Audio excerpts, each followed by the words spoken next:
Welcome to the second episode of the newly revamped EdUp AI podcast.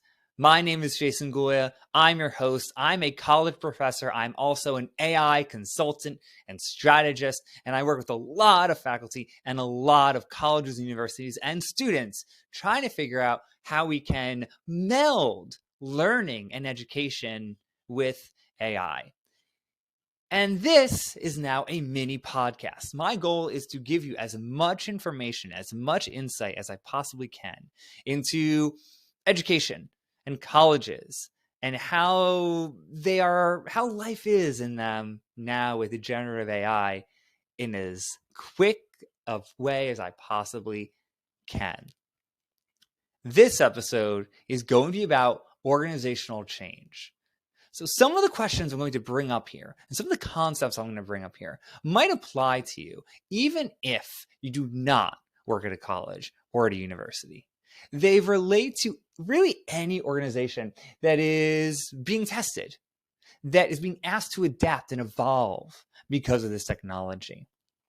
And I'm going to use colleges and universities as my main example because that's the area that I usually work in. But a lot of the ideas can be related across the board. So over the last couple of weeks, I did kind of a deep dive into some of the research around organizational change. And I tried to think about how we can relate certain models of organizational change to just large institutions. And one of the models that really spoke to me that I found very, very helpful was created by Kurt Lewin. So he was a psychologist and also a scholar of organizational change. And he had this basic 3-stage model. Stage number 1 was unfreezing.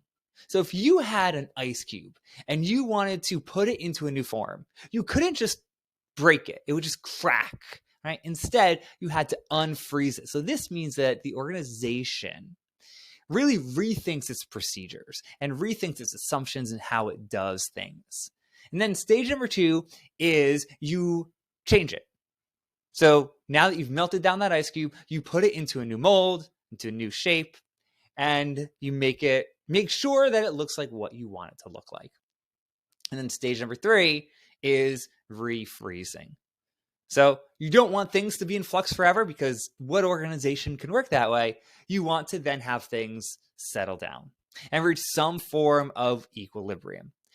And I think that this model is really, really helpful for thinking about colleges and any sort of large organization that now has to pivot because of AI. Now, when we think of colleges and universities, I think that we have this assumption, and I have this assumption too. And the assumption is that they're resistant to change at every level of the organization.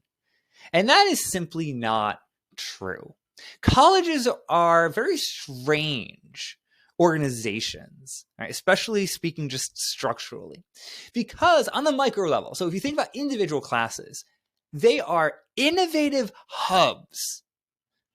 For example, if I read something today and it is a totally new idea, it's a totally new process, it's a method of teaching, say that I think would help my students out, I can have it worked into my course in an hour.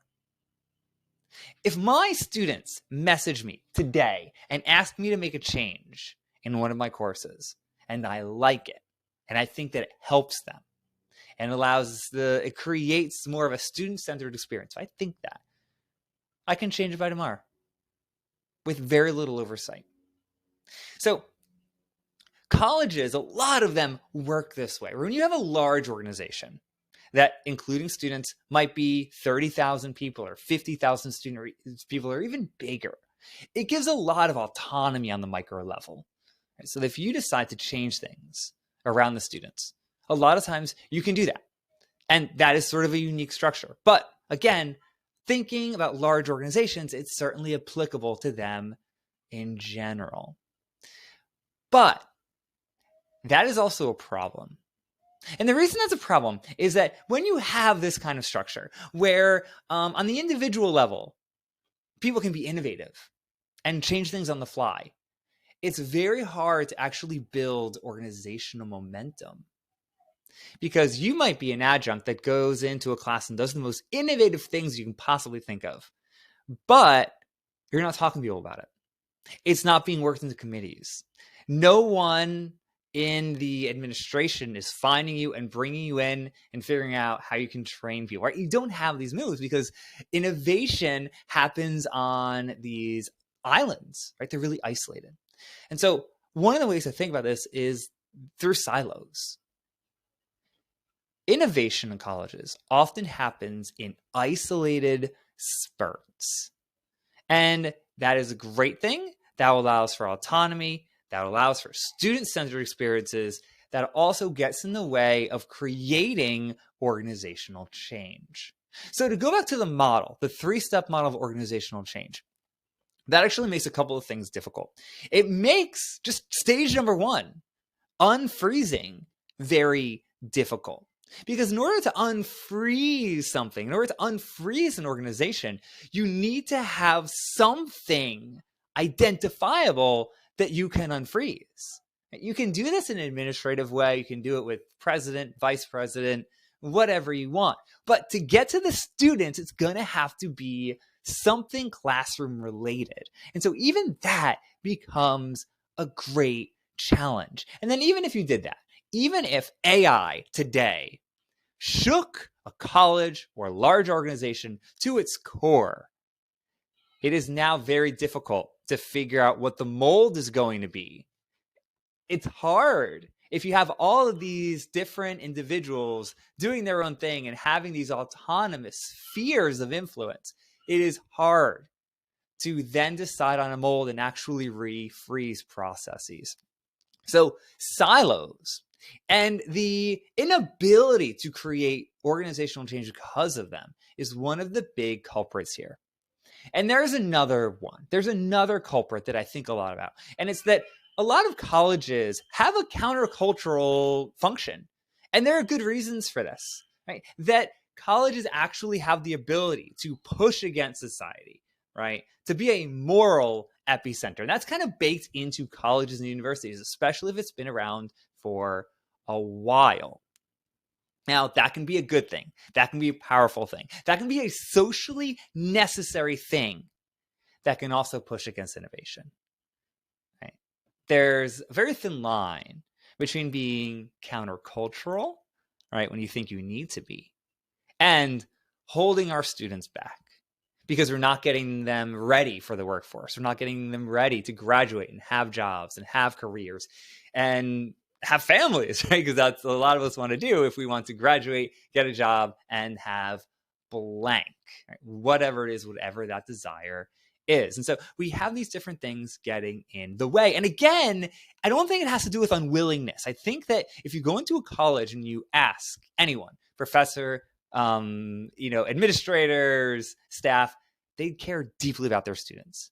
I think it doesn't have to do with unwillingness a lot of the time. It has to do with inability to create larger organizational change because every action is contained. Every action is isolated. So ways forward. I think the big way is going to be finding these islands of innovation and finding ways to make them bigger, get more people into the conversation, have more committees, have task force, have interdisciplinary and interdepartmental collaboration. The other way moving forward is for colleges to get better at looking at data. Historically, colleges and universities have a lot of trouble looking at their data and conversing with data. And I'm actually hoping that artificial intelligence can help us with that. I think that being able to understand and analyze data now is so much stronger than it was a few years ago. And I think that that's going to be, I hope is going to be a push towards larger organizational change. And that is it for this episode of the EdUp AI podcast.